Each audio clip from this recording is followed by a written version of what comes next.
Did you know, on July 30th, 2016, Skydiver Luke Aikins made history when he jumped from 25,000 feet out of an airplane without a parachute into a net on the ground, which set a new world record. Alright, we're just less than 3 weeks out, getting ready for Heaven Sent. We're in the final push of the training. There's a lot of focus from the film crews and the production guys on all the fitness and stuff like that, which is great, makes me feel better. But none of that stuff is what's going to keep me alive on the day. What's going to keep me alive is the jumping. Just repetitive practice, practice, practice. If I miss this target, it doesn't matter how good a shape you're in or any of this other stuff that happens.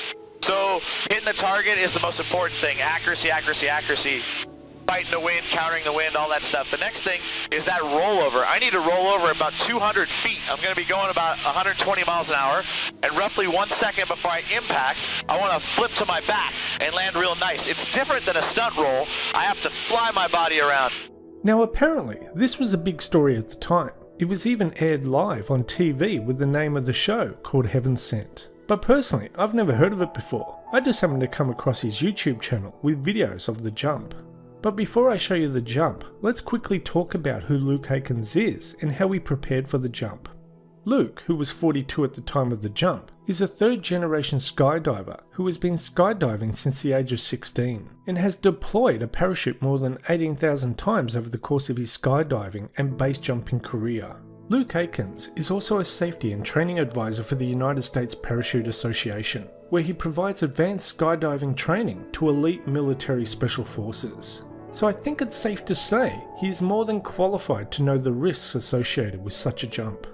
Luke spent 2 years preparing for this jump, 1.5 years of planning, and 6 months of straight training. And Luke told me they never once jumped from a plane into the net until the day they did this one and only jump.